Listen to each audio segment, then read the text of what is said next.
নজর রাখবো পরবর্তী সংবাদে।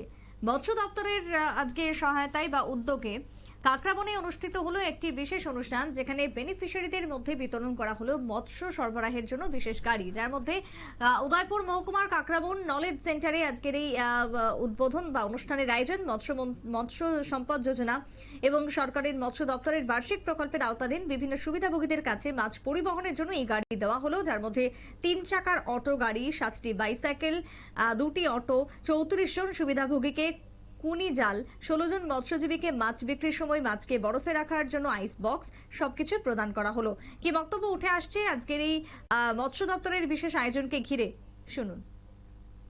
উদ্যোগে আমরা দপ্তরের বিভিন্ন প্রকল্পের মাধ্যমে যে কুনি জাল বিতরণ এবং মাছের আইস বক্স বিতরণ এবং আমাদের প্রধানমন্ত্রী মৎস্য সম্পদা যোজনার আন্ডারে আমরা 3 হুইলার বিতরণ এবং সাইকেল প্রদান, এগুলি আমরা আজকে মৎস্য চাষিদের মধ্যে বিলি করেছি।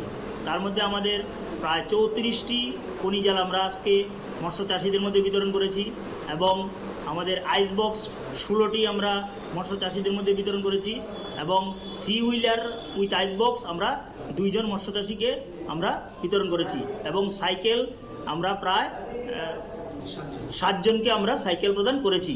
তো আমাদের দপ্তরের উদ্দেশ্য হলো যে মৎস্য চাষিদের মধ্যে যারা এগুলি পেয়েছেন তাদের যাতে মৎস্য চাষের আরও ব্যাপকভাবে উদ্যোগ গ্রহণ করেন এবং তাদের এই সুবিধা গ্রহণ করে তারা উপকৃত হতে পারেন, তাদের জীবন জীবিকার ক্ষেত্রে যাতে আরও বাড়াতে পারেন এবং তাদের যে এখন আর্থিক উপার্জন সেটা যাতে বাড়াতে পারে, সেই জন্য আমাদের দপ্তরের উদ্যোগে এই ধরনের বিভিন্ন মাছ চাষের সরঞ্জাম আমরা বিলি করেছি এবং পাশাপাশি আমরা প্রত্যেক মৎস্য চাষির কাছে আমরা সবার কাছে আমরা অনুরোধ রাখছি যাতে আমাদের যে ত্রিপুরার যে মাছের ঘাটতি এবং সেটা মৎস্য উৎপাদন বাড়ানোর উদ্যোগ গ্রহণ করেন, এই বলে আমি আমার বক্তব্য।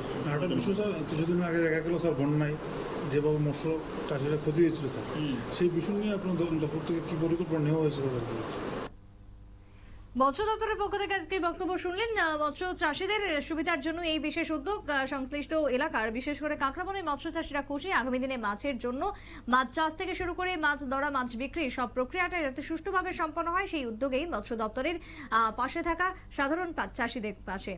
ছোট্ট একটা বিরতির পর ফিরছি, সঙ্গে থাকুন।